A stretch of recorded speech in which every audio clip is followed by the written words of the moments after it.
Hey, greetings, everyone. My name is Nick, and I am a podcast host for a podcast called Beyond Business. I just wanted to come out here and make a quick video on a product that has been released for a while now, and there's been a lot of feedback and reviews on it, and I don't think there's anything bad. So you're not going to find negativity on this product from me.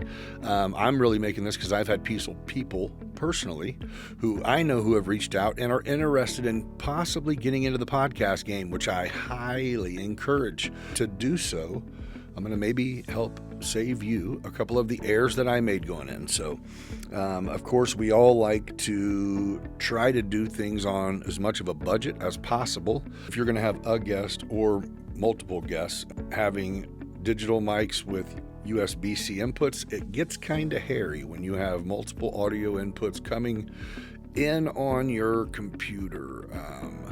So unless you have a mixer that you're plugging your digital mics into, then I always say you get an audio interface, which I had an M1 Audio Duo that I used for a while. I had a podcast kit that you would buy is what I kind of started with, and I don't think I ever recorded a podcast with it, but I had done some recordings with it to see that you get what you pay for, I guess. A lot of the things that you look up, if you look at podcast equipment, a lot of it's not cheap, right? So I'm going to give a couple quick tips on the audio. There is a Zoom PodTrak P4. It is a new product that has been on the market for a while now. It is an audio recording device. So it has the capability of having 4 XLR microphone inputs, or whatever inputs, but I say whatever because they all have their own switch. Whether you're using a condenser or a dynamic mic, you can switch the switch to that side, and if you have a power hungry microphone, you are golden, because that's exactly what I'm using right now. And this feeds the source. I have it set on a 6 and it is plenty.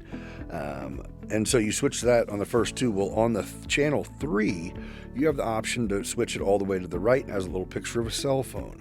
Well, on the right side of this thing, there is 2 audio jacks. One is a TRS input for you to plug in your mobile phone. So if you can take a phone call in, if you're doing a podcast, you can actually have someone call in and you can plug it right up to there, and the audio will come through your headphones and you'll be able to record right on this. The benefit to this is each of the audio inputs record to its own separate track. So you have 4 separate audio tracks to manipulate and control. Before you mash into one to release, you can make it so all the audio volume and whatnot is exactly where you need it. And so the other benefit to this is you have, not only can you take a call, but you can also, on channel 4, you switch it over all the way to the right and you plug into one of the 2 USB-C ports on the side, the bottom one, and you can plug this into the side of your MacBook, your PC, whatever, if you're on a Zoom, and bam, you can record the audio straight through there. You'll be able to hear it through there. You'll be able to use your mic through there. So it makes it, the significance is you're saving everything to the same spot in separate files, okay? On that side where the USB-C ports are, there is also a slot for the SD card, which you can go up to 512 gigabyte, SD, XC, and I believe a few more. There's also a power input. So on the back of this thing, you'll see this thing is portable. It's mobile. On the back of this, there is a cover you take off, and it has a spot for you to input 2 AA batteries. The batteries will fully charge, just regular Energizer batteries, will last 4 hours of recording. Well, on the side here, like I have this directly ran to a power source, but because I don't do mobile much, and when I do, what I will do is I'll bring a power bank with me, and I'll plug it into that, and it'll seamlessly draw power from the power bank. And when the power bank is dead, it will transfer and keep recording from the batteries that are installed, at which time you'll have 4 hours of recording time to either recharge your power bank, replace your power bank, or whatever, before you at least have to stop to change the batteries out and start over. But so it's really cool. Really, with power banks, you can, having a couple of those is probably something you have anyway if you're a mobile podcaster. So yeah, here you go. This is another use for it. So there we go. We went over the inputs on the top. Now here's all of those inputs that you control the gain. You also can mute if need be. If you have someone that you're going to be bringing on a call and you want to make sure they're hooked up first, you can mute their audio and make sure everything's where it needs to be before you start recording it. If someone is, you see one of your hosts is coughing, you can mute it. Whatever, you know what a mute is. You do that. At the bottom of this, it has also 4 separate headphone out jacks. So everybody has their own head monitoring source and volume control on it. So once everybody gets where they like to be, you're set and golden. Now also what we have on this is the LCD screen, which you'll see underneath the LCD screen is the menu button, and if you click in the menu button, that's where you can change what's uploaded to these 4 different sound pads. You can listen to playbacks, you can format the memory card, you can set the time and date stamps, all the things that you can imagine in the menu. And it's up, down, and select are the buttons as you see underneath. And when I say sound pads, I'm referring to these 4 red pads. They are preloaded with audio clips. You can upload your own to replace these, whether they be something you say or something you clip or a song or whatever you want.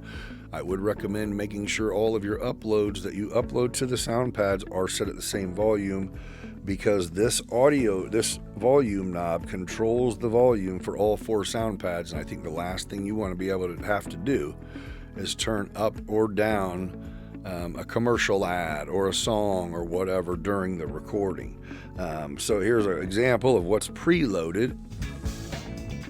And this is the volume control, to where I can control it up or I can control it down. But then I want it to stay. It doesn't control my voice. It just controls that pad input. And here's another one.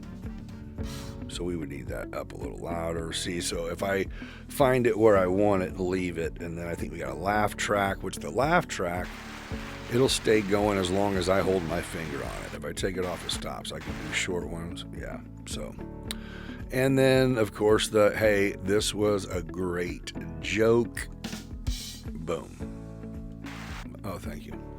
Yeah, so those are just the generic audio files that are uploaded, which I think they're pretty cool.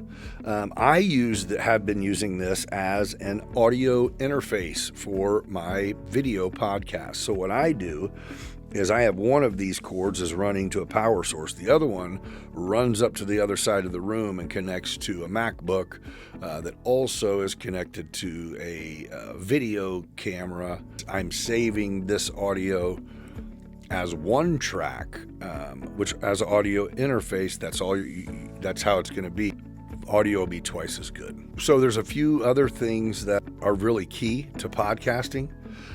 Audio is one big one. You don't have to spend a ton of money on microphones. Just make sure you read reviews. Make sure you get a dynamic one. Again, if you're going by yourself, there's countless options as far as digital mics that you can plug straight into your Mac or your computer or whatever. If your phone is your camera source for the podcast, if you're doing a video podcast, you want to record audio separately, you can always use lapels, but if you want professional quality, studio quality, then what you're going to want to do is get XLR microphones and a good audio recording device. This one right here is everything they said it was. I've only used it for what I've needed it for, and I've just recently been testing it out to see some of its parameters, if I could push them a little bit, and it is killing it, dude. It's the bomb.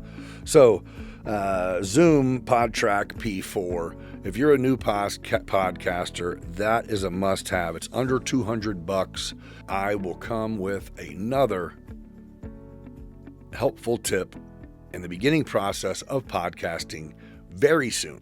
Thank you very much for joining me. That was just one of Nick's tricks for podcasting. Thank you.